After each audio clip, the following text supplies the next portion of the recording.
Hey everyone, and welcome to my first video with a clickbaity title. This will be a departure from my usual format, which is unscripted and filmed in one take using my Samsung Galaxy S6. I broke out my old MXL 990 condenser microphone for this one, something I've had since 2008. So, thanks to my friend for the idea to do this, and before I get started, I just have a few points when it comes to the headphones you will see on this list. First of all, this list is subjective. Reviews in general are quite subjective, and I feel that my preferred sound signature is pretty well known at this point, which should add a bit of context to my choices. With that in mind, please note that I am not saying that these are the best headphones out there, but rather these are my personal top 5 full-size headphones of 2016. Secondly, to qualify for this list, I must have reviewed the headphones and uploaded the video on my YouTube channel in 2016. I'll put links in the description below to all the videos and all the reviews. The footage in this video will also be from those reviews that I have posted before, as I have sold most of these to buy other headphones and audio gear. Headphones that I briefly demoed will not be included in this list, and the list actually might be quite different if I reviewed them all. Lastly, I'm aware that these headphones might not have necessarily been released in 2016, but as I started my reviews in March, I am including them all in an end-of-year roundup. So, essentially, the criteria is that I reviewed them this year rather than their release date. In the fifth spot, we have the HiFiMan HE400i. This headphone was my first planar and was bought almost exactly a year ago. I see them going for $250 new quite often these days, and I still think they are a mid-fi, all-rounder monster purchase. They were my first planar, and for their price point, they could very well be anyone else's. While I bought them before I bought my ZMF Vibro Mark I, which was my first review, they did make an appearance in the video as a comparison point, and in their own video later that month. While the build quality isn't spectacular, utilizing light plastic, I found them quite light and comfortable, with HiFiMan's Focus A pads resting nicely on my ears over long listening periods. I found the stock cable to be quite shabby, but I had one of the newer versions that used a 2.5mm instead of the old proprietary connectors that people complained about, so finding a replacement cable would not have been difficult if I had pursued any. Also included was a very nice, large, and sturdy box. The first thing that hit me with the HE400i was the planar speed, something I had never heard before. I found it excellent for genres such as metal, with it keeping up effortlessly with double-kick bass drum patterns. The bass was tight and punchy, not extending all that low, but having a far more fun element to it than the Sennheiser HC600 that had been my daily driver up to that point. I found the mid-range drier and starker than the lushness of the HC600, but it still sounded present and good to my ears, especially compared with the recessed Beyerdynamic DT990 that I also had at the time. The treble was well extended, but I found that on the Shit Magni 2, it will get quite bright at times. I mainly used the HE400i with the Shit Asgard 2 and found it to be a great pairing, with the slight warmth of the Asgard 2 helping the HE400i have a less harsh sound signature, one that was exacerbated by amplifiers, which had more of a glare in the treble. I could not find a genre of music that I found problematic on the HE400i, and that is why they are still my pick for a stellar mid-fi all-rounder and are taking the 5th place on this list.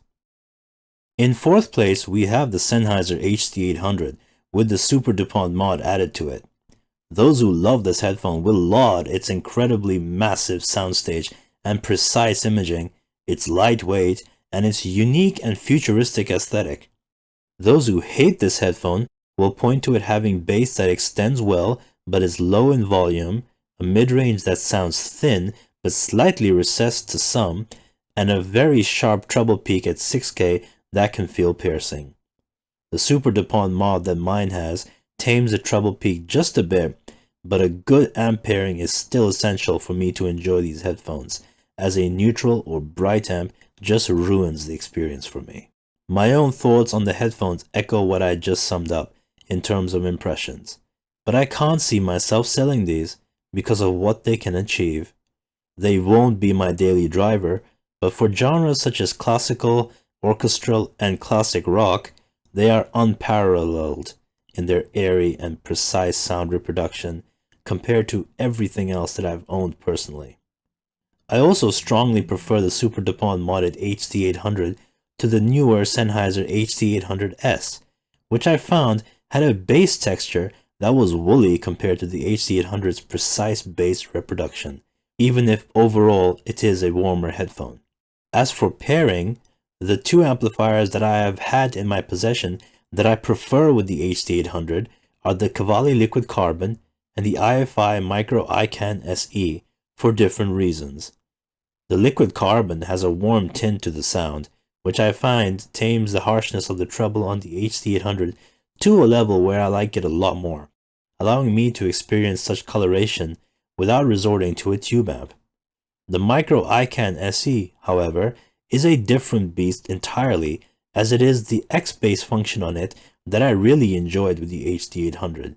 This function is a hardware bass boost that increases the volume of the already well-extended but quiet bass of the HD800, making it a bit warmer and more fun to listen to as an all-rounder without detracting from the clarity in the mids, highs, and overall sound reproduction. I can see why this headphone, even in the stock configuration, is the daily driver for so many out there, but to me, it is an excellent niche headphone that I will reach for when I want to listen to specific genres of music or binaural audio, as its imaging is stellar. Taking the bronze medal is the Hi-Fi Man HE500. These are a now discontinued pair of planar magnetic headphones that is from the company's previous generation of design, evidenced by how they are made of thick metal instead of the light plastic or wood like the newer models.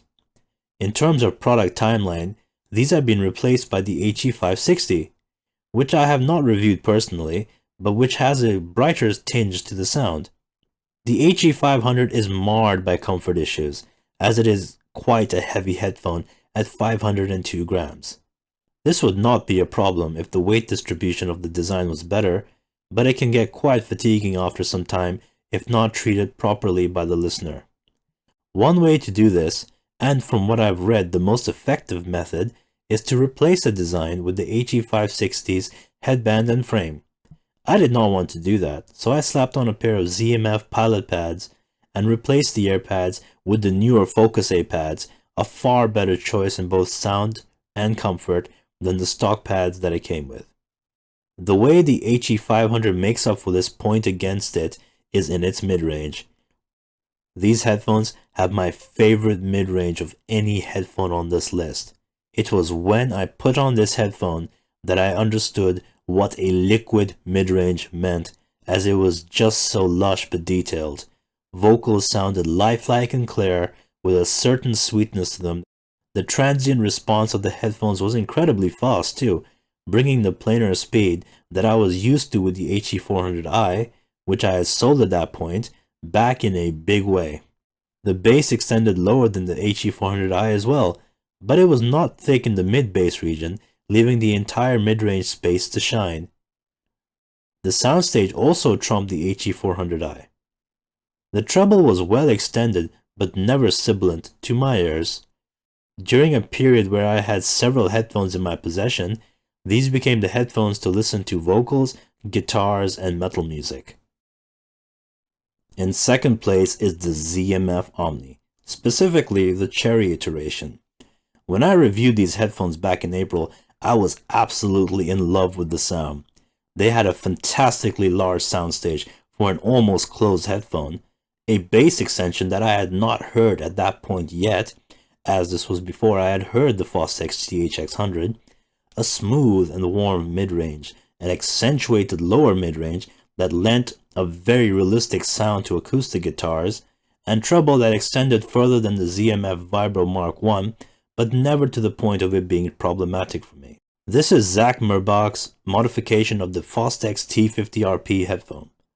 specifically the Mark II drivers. The fact that this and the ZMF Vibro were both cut from the same cloth initially blew my mind and made me a believer in mods and derivatives when it comes to audio. They were just so different, with the Omni being, to my ears, a much more refined version of the Vibro with a larger soundstage and a far more natural sound. The Omni is not a fast headphone by any means. It is actually a little laid back in its sound, but it gelled really well with several musical genres that I like.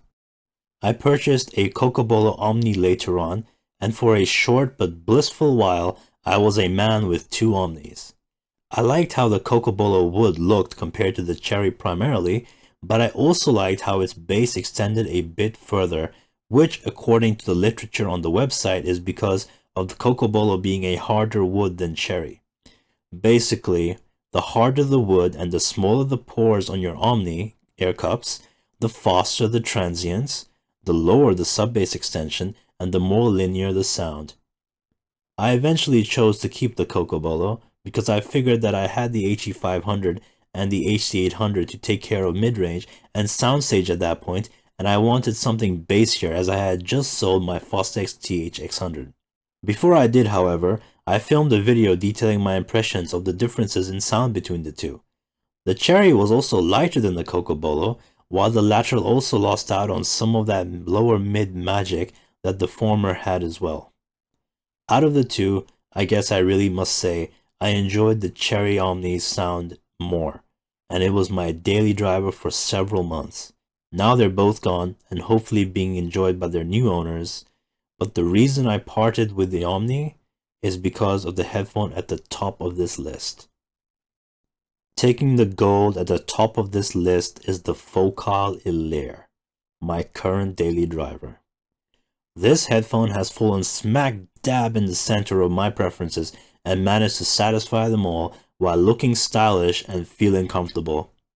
When I auditioned both the Focal high-end headphones at the London Can Jam in August, I quickly realized that I wanted an Illyr, and it's quite good that I made this decision early on because, from what I'm told, they are still hard to obtain in the UK. When I compared the Illyr to the HC800, ZMF Omni Cocobolo, and Hi-Fi-Man HE500 in my video, I saw that it was melding a lot of what I liked in all three of those other headphones into one package. It had the Cherry Omni's warmth and lower mid reproduction. It was very fast and dynamic sounding, despite not being planar.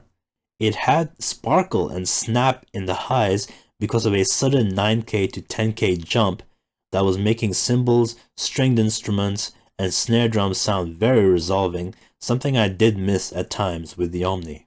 While it did not have the HE500's liquid mid-range, I like what the Illyr does with its shouty representation of the mids.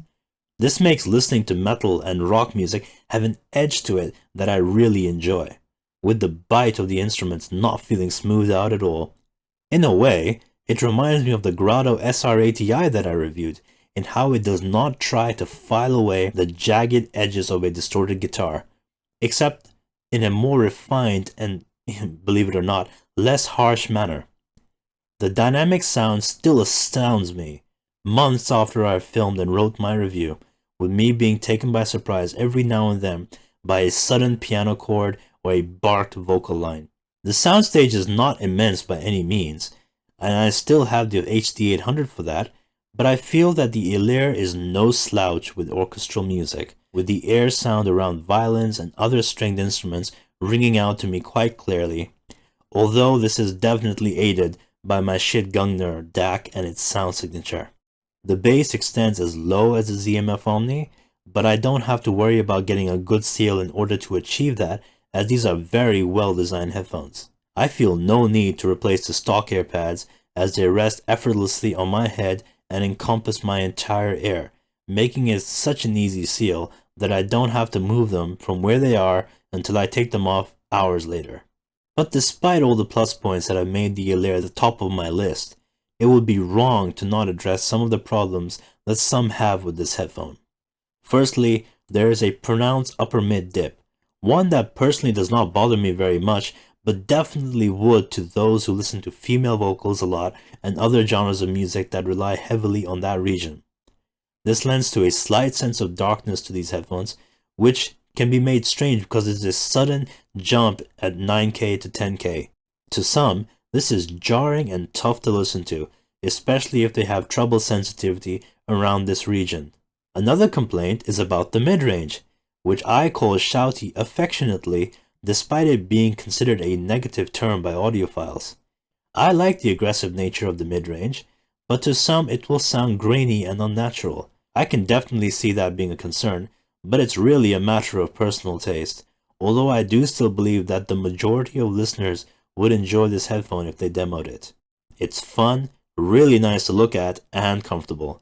Get rid of that huge stock cable and get yourself a lighter aftermarket option, and you're set to enjoy them for long sessions if need be. I will have to come across something seriously impressive in my possession for review for this to be unseated from the top of my preference list. That being said, I must mention that the top spot of this list would actually be taken by the Focal Utopia if I had reviewed it, based on listening impressions at CanJam alone. It sounded like a superb headphone, and I do look forward to reviewing them someday. If I had done so already, you can assume that it would have taken the top spot, with the Ilaire being in second place and the HE400i gently being nudged off the list altogether. Well, that's the end of my first video in this format. I hope you enjoyed it as much as I enjoyed putting it together, as it was a nice way to look over the past year and reminisce over all the reviews that I've filmed since March. It's been a really nice year for me, being able to express my thoughts to you all about headphones and audio gear. If you liked this video, please hit the like button, and if you're a newcomer who, for some reason, listened to a guy ramble for ages about his top picks for full-size headphones this year, then please do subscribe to hear more in the future. It's late December now, and this might be my last video this year. If so, I wish you all a Merry Christmas and holidays, and a Happy New Year. I hope to expand my review portfolio in 2017, and I might return to this format in a year's time. Until next time, cheers.